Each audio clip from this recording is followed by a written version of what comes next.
Rasulullah, dalam menenangmu kami susuri lembar sirahmu, pahit getir perjuanganmu membawa cahaya kebenaran. Bismillahirrahmanirrahim. Alhamdulillahirabbil alamin wassalatu wassalamu ala asyrafil anbiya'i wal mursalin wa ala alihi wa sahbihi ajma'in. Assalamualaikum warahmatullahi wabarakatuh. Salam sejahtera, salam Malaysia Madani. Bersama saya Aisyah Rashidi sebagai moderator anda pada forum perdana Hal Ehwal Islam yang membincangkan topik perbincangan Rasulullah disanjungi, sunnah diteladani.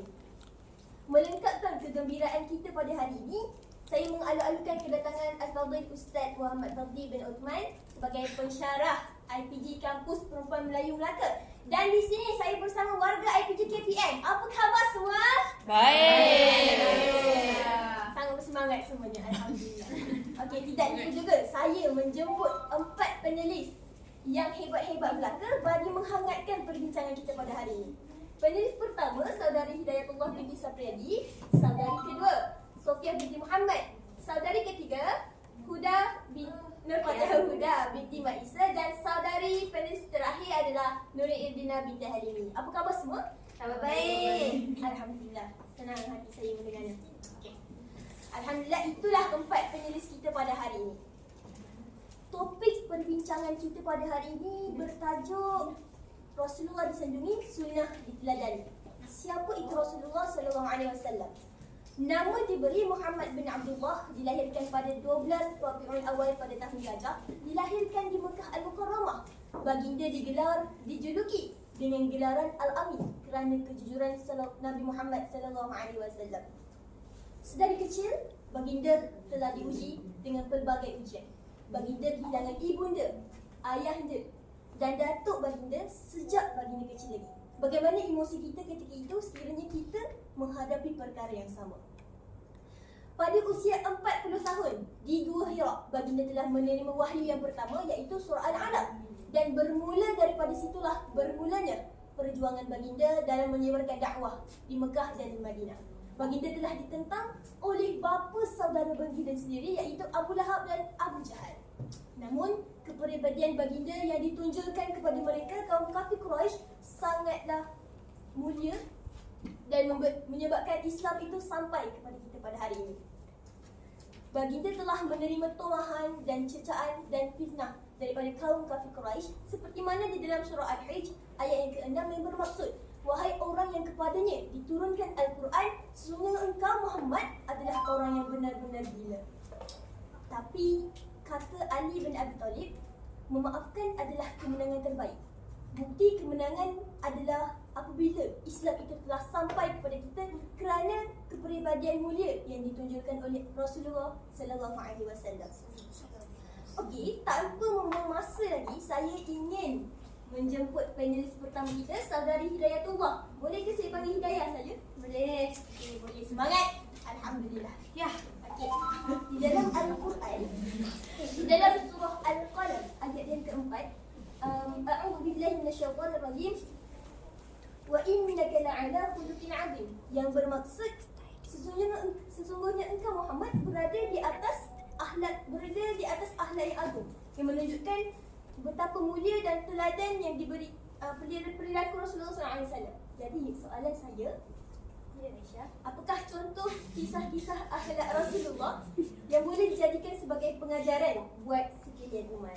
Saya persilakan. Terima kasih kepada moderator kita Siti Aisyah yang cantik, menarik, tertawan dan terbaik. Okey.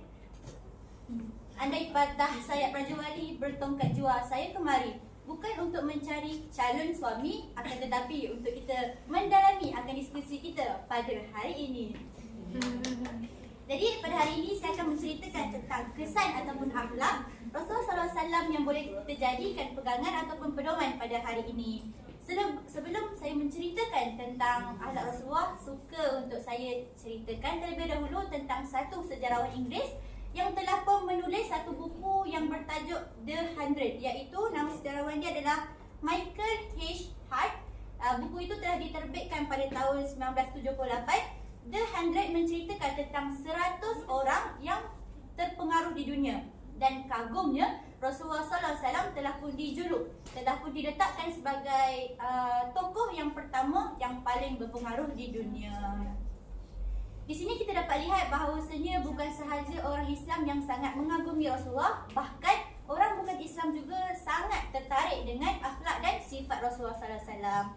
Seterus itu, saya juga suka untuk memetik satu pendapat tokoh sejarawan India iaitu Mahatma Gandhi. Mahatma Gandhi ni memberikan pendapatnya tentang Rasulullah, di mana dia menyebut dia terfikir-fikir siapakah tokoh yang paling terpengaruh di dunia, dan jawapannya adalah Nabi Muhammad. Dan Mahatma Gandhi ini yakin bahawasanya Islam datang pada hari ini bukan disebabkan peperangan, bukan disebabkan pertumpahan darah, tapi disebabkan keberanian Muhammad, kebersahajaan Muhammad, kesederhanaan Muhammad, dan juga pengabdian Muhammad SAW yang sangat mutlak, sangat kukuh terhadap Tuhannya. Jadi masuk pada sejarah Rasulullah, iaitu yang pertama saya nak cerita tentang ringkas je tentang solat malam Rasulullah, di mana riwayat Sayyidina Aisyah, hadis ini riwayat Muslim, di mana Sayyidina Aisyah menceritakan Rasulullah solat malam sebanyak 11 rakaat dan kadar sujud Nabi Muhammad SAW bersamaan dengan tempoh 50 bacaan ayat Quran. Nabi solat 2 rakaat, Nabi juga baring di sebelah kanan dan mendirikan solat subuh. Di sini kita dapat lihat 50 sujud Nabi bersamaan dengan 50 ayat, iaitu satu sujud yang sangat lama. Dan solat malam ini 11 rakaat bukan sahaja Rasulullah lakukan pada waktu hari biasa, tapi juga pada bulan Ramadan, di mana ketika itu Abu Salamah bertanyakan pada Siti Aisyah, "Ya Aisyah, bagaimana solat malam Rasulullah pada bulan Ramadan?" Lalu Aisyah menjawab, "Rasulullah tak solat melebihi 11 rakaat sama ada pada bulan Ramadan ataupun bulan bukan Ramadan. Rasulullah solat 4 rakaat dan janganlah kamu tanya betapa panjang dan sempurnanya solat Rasulullah." Kemudian Rasulullah solat lagi 4 rakaat. Dan Aisyah pun berkata sekali lagi, "Jangan kamu tanya akan panjang dan sempurnanya solat Rasulullah." Dan seterusnya Rasulullah solat 3 rakaat, iaitu genaplah semua 11 rakaat.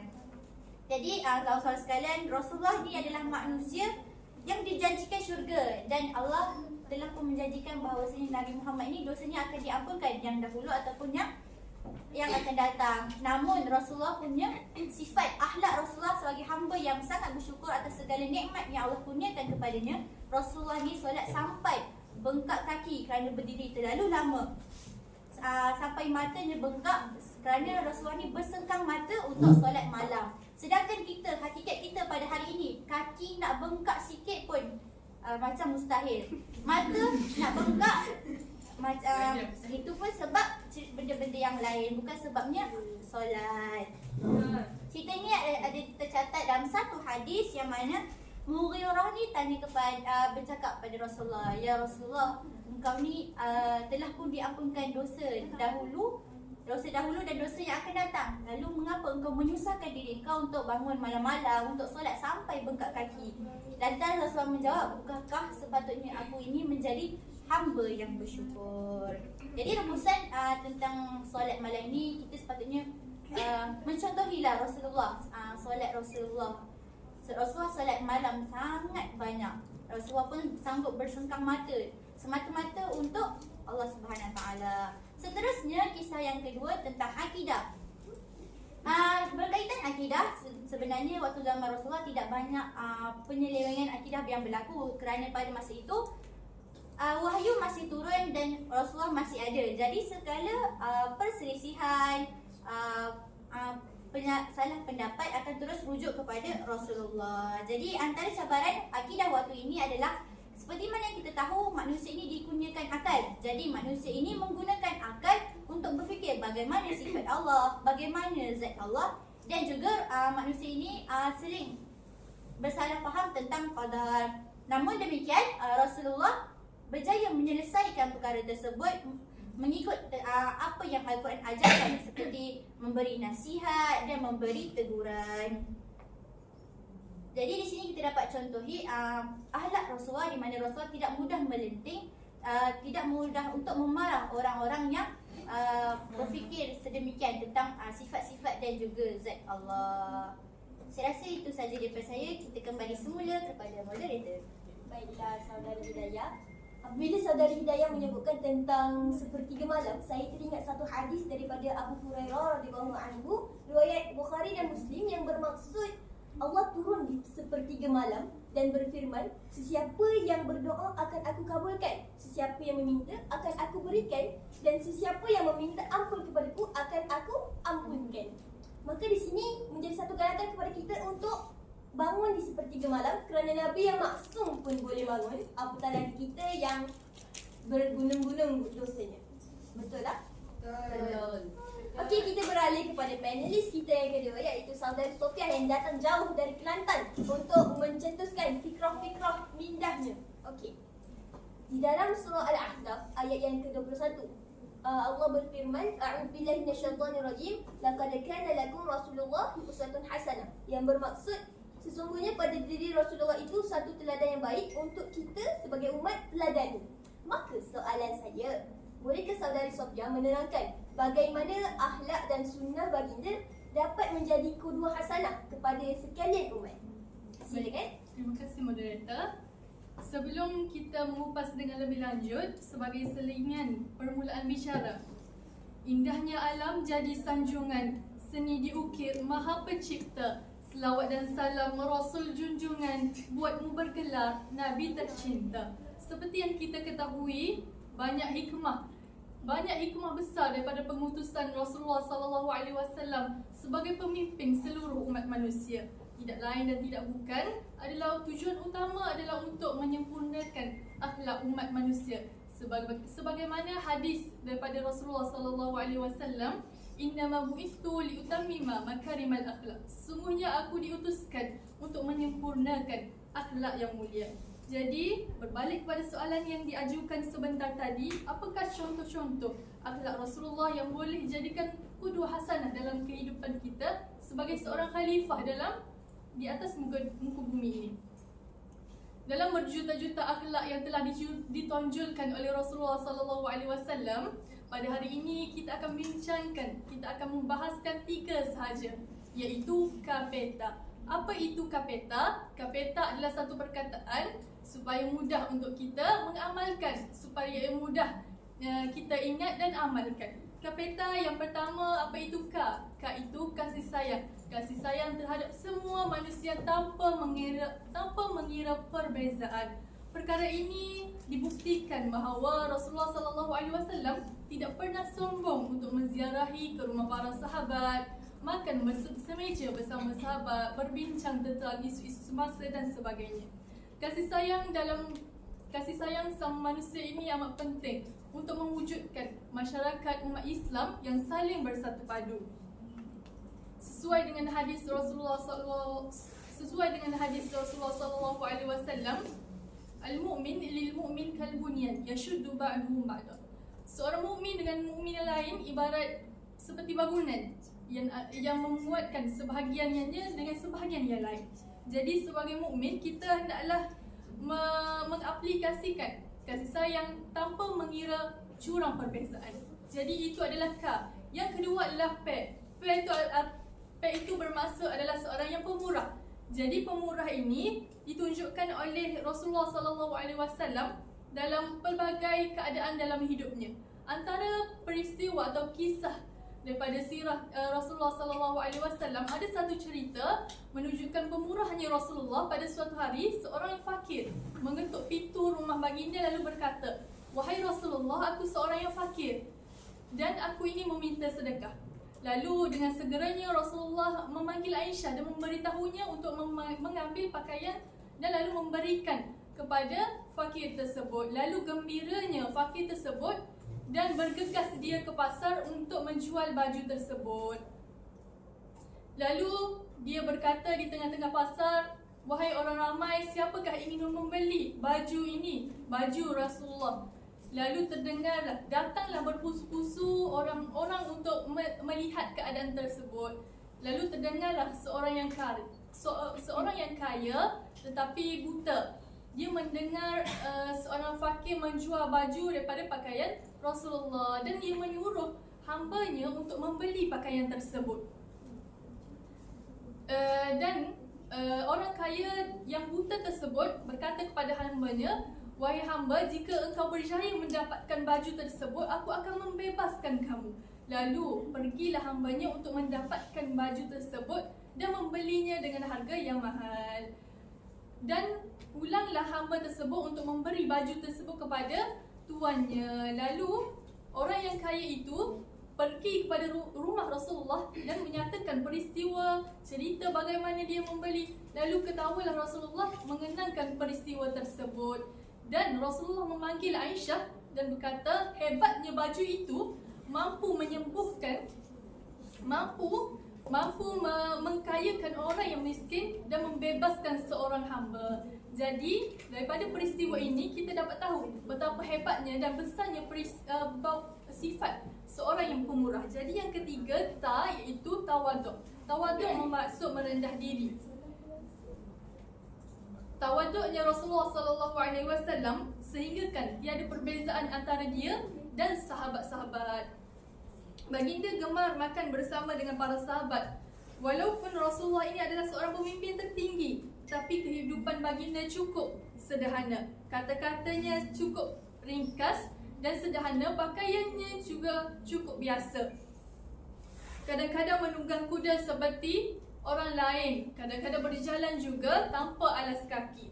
Jadi apa yang ingin saya sampaikan, nilai tawaduk cukuplah tinggi di mata Islam. Tawaduk bukan bererti merendah diri semata-mata, tetapi membiasakan sikap sederhana dalam pelbagai aspek kehidupan.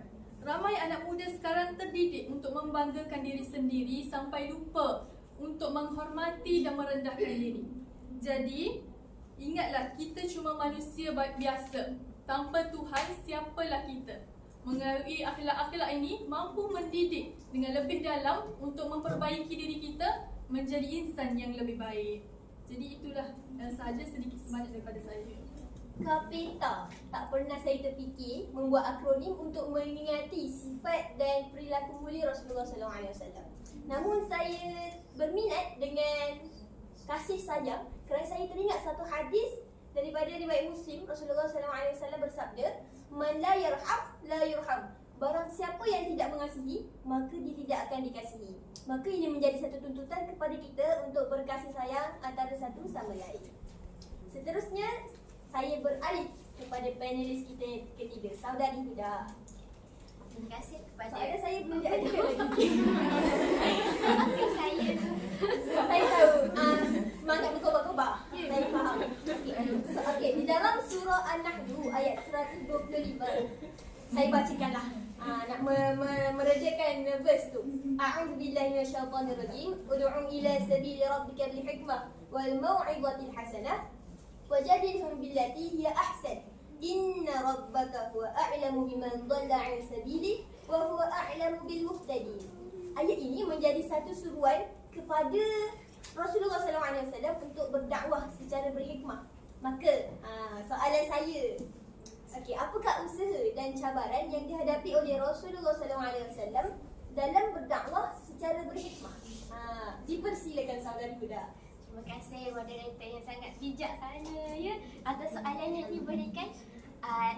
Suka saya ingatkan dalam setiap perbicaraan saya, pertama dan selamanya mestilah kita bersyukur ke atas nikmat iman dan nikmat Islam. Maka kita dapat tahu, sangat suka untuk saya berforum pada hari ini, sehingga kan Allah memberikan saya suara rock ya pada hari ini tiba-tiba. Jadinya saya berbalik pada soalan daripada moderator, apakah usaha dan cabaran yang telah dihadapi Rasulullah ketika berdakwah? Sebagaimana yang kita tahu, Rasulullah telah berdakwah selama 10 tahun 13 tahun di Mekah dan 10 tahun di Madinah. Jadi di Mekah, Rasulullah telah cara dakwah baginda telah terbagi pada dua, iaitu siriyah, iaitu secara rahsia, dan secara jahriyah, iaitu secara terang-terangan. Jadi ketika secara siriyah, Rasulullah berdakwah selama 3 tahun, dan dakwah baginda ketika itu tertumpu kepada ahli keluarga, golongan hamba dan golongan-golongan yang susah. Tetapi selepas 3 tahun Rasulullah mendapat wahyu untuk menyampaikan dakwah secara terang-terangan. Maka antara usaha yang dilakukan oleh Rasulullah ketika di Mekah, yang pertama adalah Rasulullah memanggil kaum-kaum Bani Abdul Muttalib untuk datang ke rumah baginda dan memberitahu bahawa baginda adalah utusan Allah dan telah diutuskan untuk menjadi Rasulullah. Dan ketika itu Abu Lahab, seperti mana yang dikatakan oleh moderator di awal forum kita, Abu Lahab mengatakan, celakalah kamu Muhammad, apa yang kamu nak lakukan pada kami? Kami dah terbiasa dengan ajaran nenek moyang kami. Adakah kamu ingin menyesatkan kami?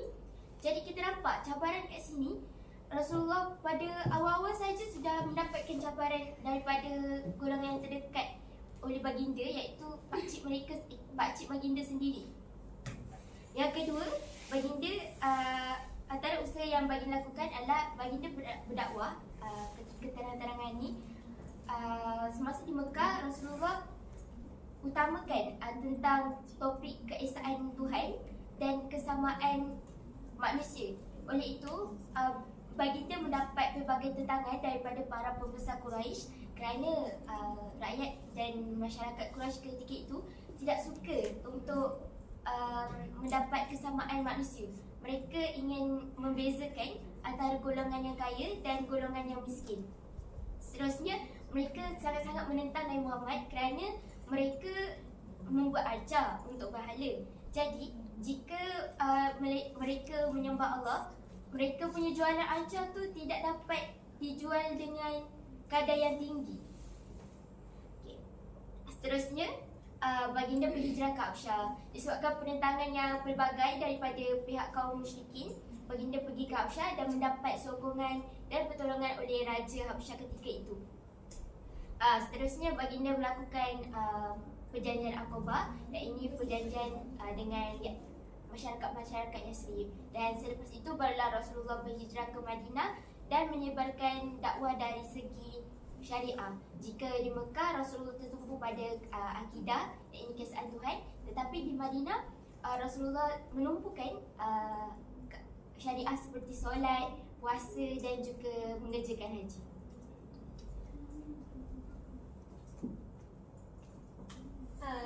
Tapi saya curious, bagaimana kita dapat membuat berkaitan antara yang dengan usul yang saudari telah kemukakan dengan cabaran dakwah pada masa kini? Macam mana kita nak buat relation? Okay. Macam yang saya katakan tadi, waktu ketika Rasulullah, kita dapat lihat bahawa tak ramai lagi orang yang telah masuk Islam. Berbeza dengan zaman kita pada hari ini, terlampau ramai orang yang beragama Islam tetapi hanya sekadar di atas IC. Iaitu kerana menurut Rafidah binti Ahmad dalam kajiannya di Politeknik Ungku Omar, Ipoh Perak, beliau mengadakan kajian dalam option pendidikan Islam di Politeknik itu, dan beliau mendapati bahawa terlalu ramai pelajar di sana yang mengatakan mereka tidak solat 5 waktu. Dan menurut Syamsuddin di dalam kajian yang sama juga, hanya 62% responden yang menguasai asas agama Islam. Sedangkan kajian itu dilakukan terhadap pelajar-pelajar option agama Islam. Jadi kita nampak cabaran yang dihadapi oleh kita sebagai pendakwah dan khalifah di muka bumi ini pada zaman sekarang berbeza dengan zaman Rasulullah.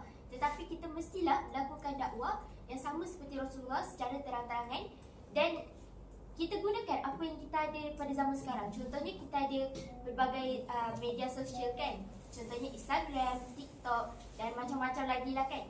Jadinya kita jangan tertumpu bahawa aku tak cukup follower jadi aku tak nak berdakwah.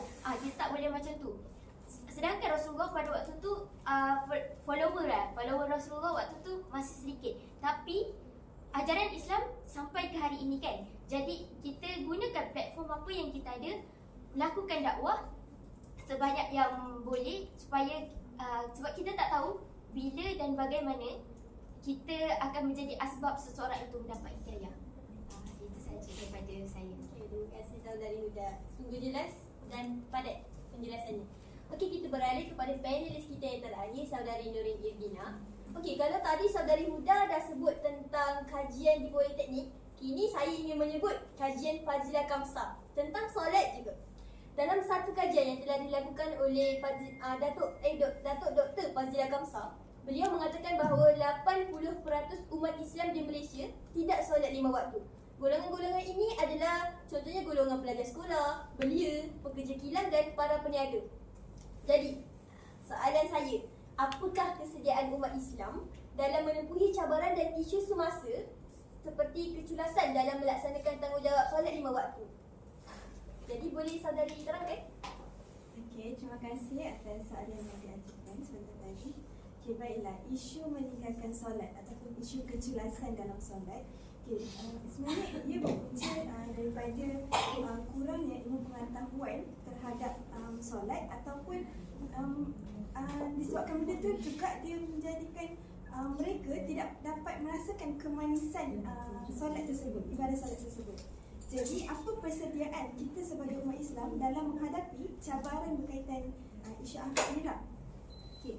Jadi kita mestilah memberikan perhatian yang serius terhadap perkara ini.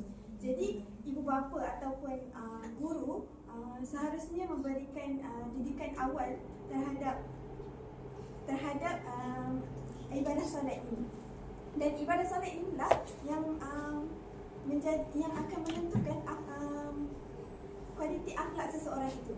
Dan dalam surah Al-Ankabut ayat 45 pun ada cakap, Auzubillahi minasyaitonirrajim, inna salata tanha 'anil fahsya'i wal munkar. Yang bermaksud sesungguhnya solat itu mencegah daripada perbuatan keji dan munkar. Jadi untuk kita menghadapi isu akhlak yang lain selain daripada solat, kita mestilah memperbaiki dulu ibadah solat kita.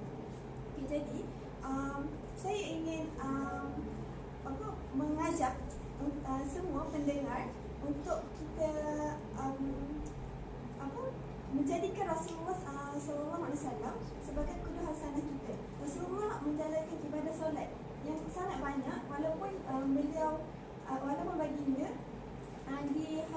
dihapuskan segala dosanya kan. Okay.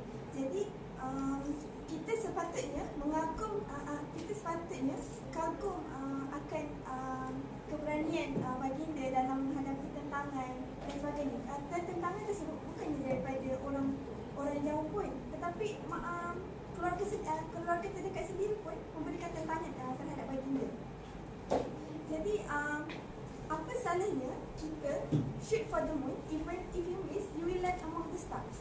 Kita tak salah pun kita nak mengidolakan, kita nak mengagungkan, kita nak menjulang idola-idola lain seperti penyanyi, pelakon dan sebagainya, ataupun yang hot sekarang K-pop kan. Tak salah pun, tapi apa kata kita target untuk jadi untuk kita perbaiki akhlak kita sama seperti akhlak Rasulullah. Okay, dalam lagu kita semua tahu pun, tak terjangkau tinggi perketimu dan tergambar indahnya akhlakmu. Okay, memang tak tergambar pun kepribadian Rasulullah, akhlak baginda pun kita tak dapat nak bayang dia punya hebat tu. Okay. Seterusnya untuk bidang akidah. Akidah dengan akhlak ni merupakan satu perkara yang sangat rapat, bersangkut paut. Jadi kita akidah Islam ialah akidah yang berpegang kepada Al-Quran dan As-Sunnah. Jadi kalau kita berpegang kepada Al-Quran dan As-Sunnah, insya-Allah segala cabaran yang datang sekalipun, insya-Allah kita dapat atasinya. Jadi itu sahaja daripada saya untuk persediaan kita dalam menghadapi cabaran, insya-Allah. Begitulah kupasan daripada 4 panelis kita yang cantik dan hebat ini. Bukan mereka sahaja puji saya pun boleh puji mereka. Okey. Tuntasnya perjuangan baginda sallallahu alaihi wasallam dalam menyebarkan syariat Islam sehingga hari ini penuh liku, ranjau dan duri. Namun belakangan ini sunnah-sunnah yang dilakukan oleh sunnah-sunnah yang dilakukan oleh Rasulullah SAW semakin terlupakan dan dilupakan. Satu sunnah yang boleh saya sebut adalah dakwah. Kita tidak melihat dakwah ini sebagai satu sunnah. Terkadang kita melupakannya dan mengelak daripada mengambil tanggungjawab tersebut kerana kita lupa bahawa kita adalah seorang khalifah. Ingin saya menambah sedikit kepada saudara Nuri kerana saya masih lagi curious. Satu soalan saya. Okay. Tadi saudara Nuri ada menyebutkan tentang role model, betul? Jadi saya ingin mengetahui dengan lebih jelas bagaimana pula dengan sesetengah golongan muda yang menjadikan contohlah idola K-pop sebagai role model mereka. Bagaimana pendapat saudara Nuri? Okey, seperti yang saya sudah katakan tadi, tak salah pun nak idolakan mereka. Lagi-lagi macam sekarang kan K-pop. Okey, untuk jadikan mereka sebagai role model tu bukanlah tidak wajar, tetapi kita ada kuduhan salah kita sendiri, iaitu kekasih Allah sendiri, Rasulullah SAW yang punya akhlak yang tinggi. Tidak dapat gangguan teknikal, tak apa, teruskan saudara Nuri. Akhlak yang tinggi. Jadi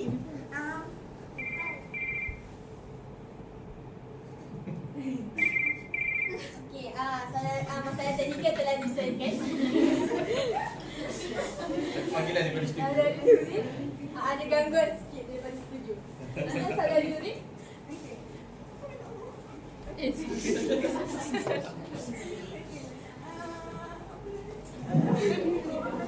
Jadi bermaksud kita tidak boleh bersifat cool dalam meminati seseorang role model. Betul tak begitu ke maksudnya? Ya, betul. Maka itulah jawapan kepada soalan saya tadi. Tidak boleh bersifat dan bersikap cool, iaitu berlebih-lebihan. Okay. Kita pergilah kepada penutup kerana masa mencemburui kita, ya.